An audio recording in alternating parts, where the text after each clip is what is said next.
How did you learn to love yourself?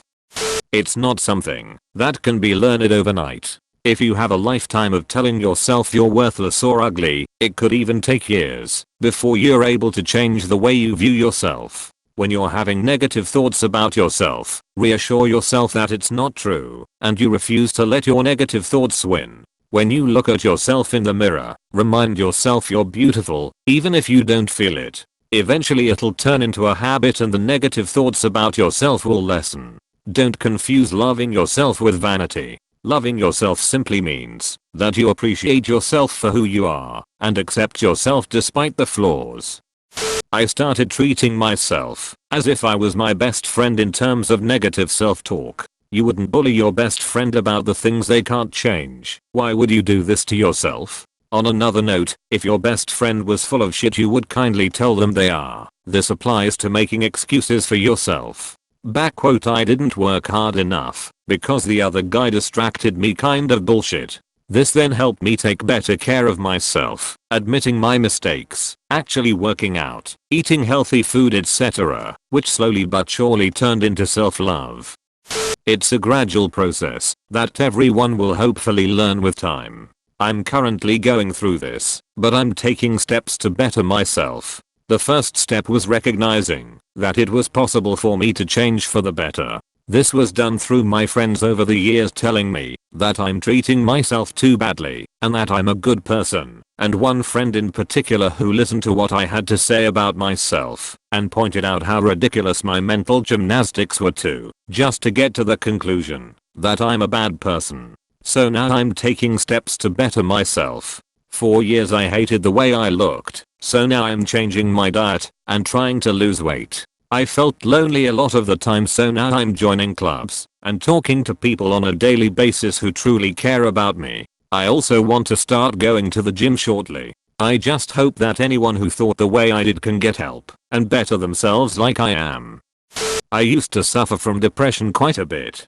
I did a major life change. Leaving the big city and corporate life behind, that helped quite a bit. But the big change was creating a code/rules I live by that allow me look at myself in the mirror with pride. No matter what, I can always feel good that I'm making a positive change in my community. I also was able to eliminate a lot of the negative people in my life. My wife also made me start going to therapy early on in our relationship, which helped a lot. I always recommend it if you have the means, and as hard as it sounds, you have to try a bunch of different ones till you find one that clicks with you.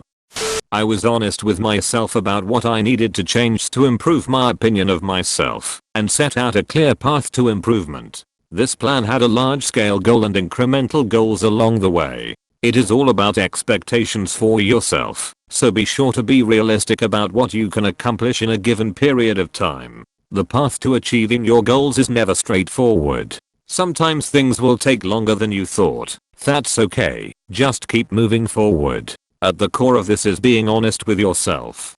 Don't expect to be perfect or to change at the snap of your fingers. Setbacks are part of the process. Also, don't lie to yourself and give yourself credit you don't deserve. Detach from your ego. Everyone has shortcomings. If you can't admit them, you can't improve them. I find that having goals and making progress towards them is essential for me to feel good about myself. If I lose sight of this, I become miserable in a matter of weeks, and it is sometimes very difficult to start again. Likewise, I find that making progress towards some goals will make me feel dramatically better about myself in short period of time.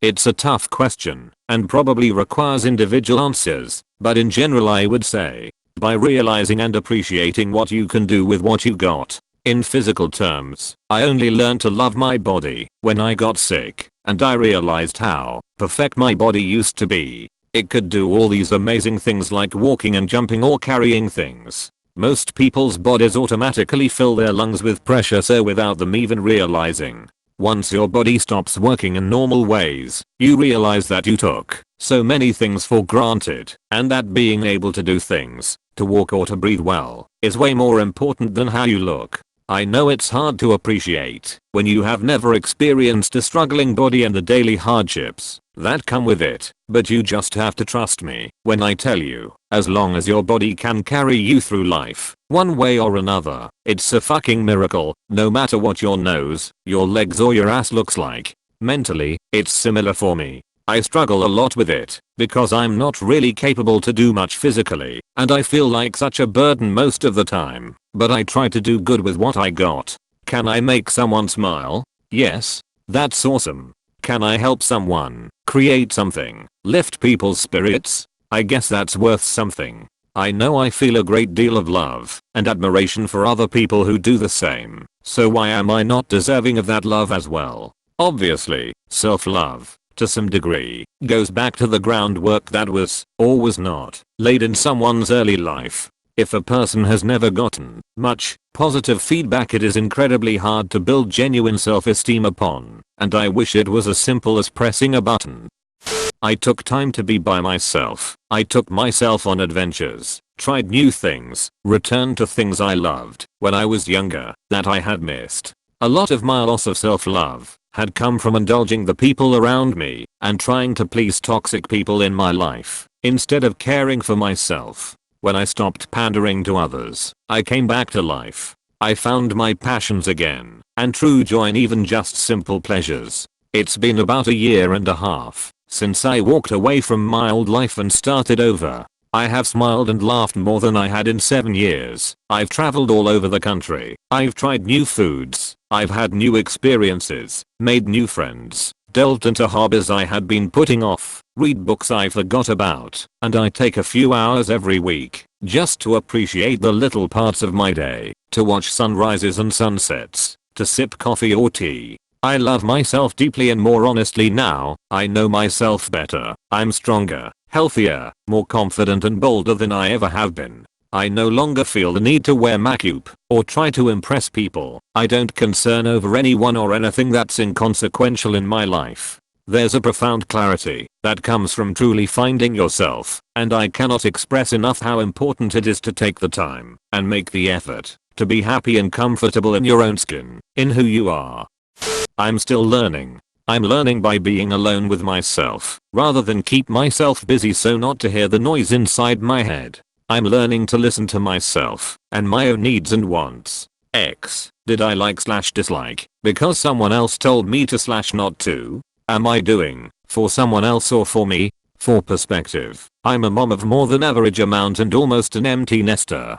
I'm not used to thinking about just myself. I'm learning to do more of what I love. I'm learning to enjoy the small things in life. That blanket I snuggle under in my chair, little piece of heaven and history, was my grandfather's. That sunset? Damn, nature really is fucking metal. Learning to enjoy life for what we have around us. Learning to see the beauty in what is. Once you start seeing beauty everywhere, you'll find it in yourself. Be kind to yourself. We only have one life. Enjoy it while we have it. You're beautiful, and you're worth it.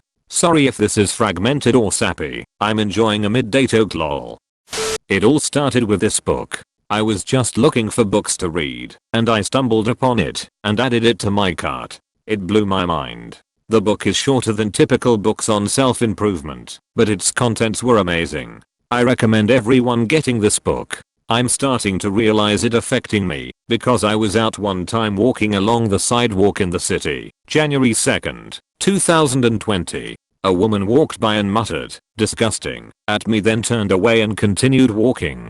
I didn't turn to anger. If I did, it would have been for a moment. It was more just pity. I love myself and realize that there really isn't anything wrong with me. I don't consider myself disgusting, and even if I were, I love myself all the same. The woman probably was in a bad relationship and felt unloved, so she needed to lash out at any nearby or easy target. The thing is, reading the book alone won't do anything to change you. You have to apply the principles in the book as often as you can. The best thing to do is to watch your internal dialogue. How harsh are you when you talk to yourself? Think of the kindest, most thoughtful person you know and adopt his/her dialogue. This dialogue is what you will use to address yourself.